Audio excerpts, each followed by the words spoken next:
So why don't we, for our listeners, we'll just touch base back a little bit. Let's kind of go into when somebody would consider this. And I think maybe talking about what's a 1031 exchange, just for our listeners, they don't know. Yeah, let's kind of go with the nuts and bolts and kind of work our way into that. How's that sound? Sounds great. Cool. So the 1031, you want to do the 1031 or me? So you do it. You're the expert, man.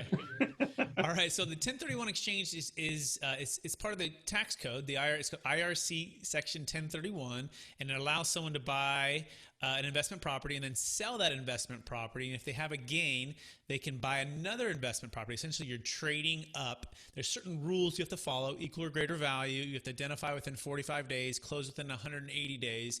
And as long as you follow these rules, you can defer 100% of the capital gains tax and essentially kick the tax down the road, and then use that equity to earn interest and more cash flow and buy bigger properties. It's one of the best ways to build wealth. That being said, it has some inherent limitations, such as we call it the sell high, buy higher 180 days later. So the intent or the goal for us is, like our parents taught us, sell high and buy low. Don't sell high and buy higher 180 days later. And unfortunately, that's what the 1031 forces too many of our clients to do and too many of the listeners right now. And so what can you do? You want to buy at optimal timing. What does that mean? Well, that means buying when you find a deal, right? Or maybe diversifying outside of your deals. And so with the Deferred Sales Trust, this is the solution. You can move all of the equity into the Deferred Sales Trust at closing, get rid of all your debt, and then literally the next day, you can go purchase investment real estate or wait until day 181 or 5 years from now. And here's the key: all tax deferred. Okay, all tax deferred. But even better, you could diversify. You might say, you know what, I'm tired of the toilets, the trash, the liability, which is where a lot of our clients are right now. They're the baby boomers. They're the older generation. They're getting older and older, and they're looking for ways to retire out of all of these toilets, trash, and liability. In fact, according to the American Bankers Association, there's about $17 trillion that will pass from one generation to the next in the next 20 years. And this is the largest wealth transfer in the history of the planet that we know of.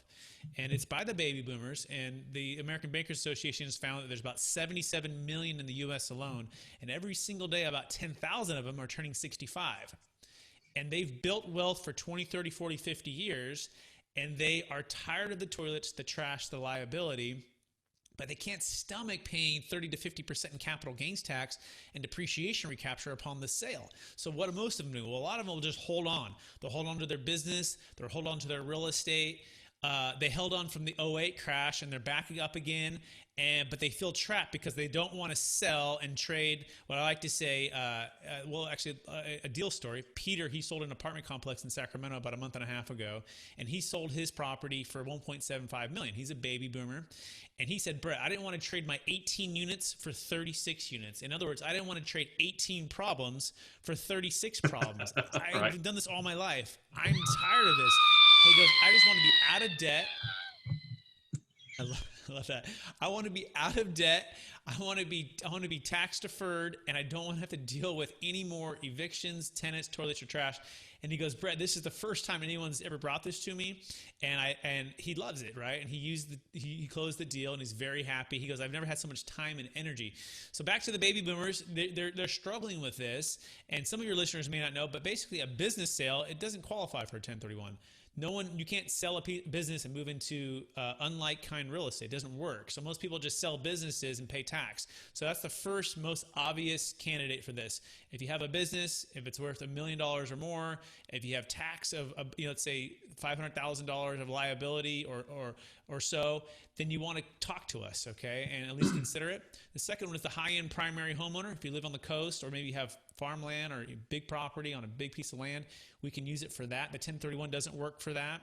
And the last one would be for the investor who actually is just looking to be what I call smart in this environment, being very cautious not to overpay for a property. And in fact, we had a client do just that in 2006. He sold at the peak, put all of the equity into the Deferred Sales Trust, waited 5 years to redeploy the capital back into investment real estate. And here's the cool thing. That property he sold, the buyer who bought it was foreclosed on by the bank. And what happened? He used his Deferred Sales Trust money, kind of like a self-directed IRA, to purchase that same real estate that he sold. But here's the cool part. He did it at 60 cents on the dollar. Okay, so we call it the Monday morning quarterback. He dropped back, he made the perfect play. He sold at the peak, got out, diversified, put it into very conservative allocations of stocks, bonds, and mutual funds. So even when the market shifted, he wasn't hurt there. And then he bought the real estate back at a discount. And so that's what we do. We help people create and preserve more wealth. But more than that, we help them build an optimal timing wealth plan, and we design it around what they want and what their needs are. And it can be different for different people in different stages of life. And then all of this helps them create and preserve more wealth. You have just listened to another information-packed episode of Capital Gains Tax Solutions with Brett Swarts. We hope you enjoyed today's show and found it helpful. Visit capitalgainstaxsolutions.com to access the show notes and to access more resources. Don't forget to leave a review and join us again next time.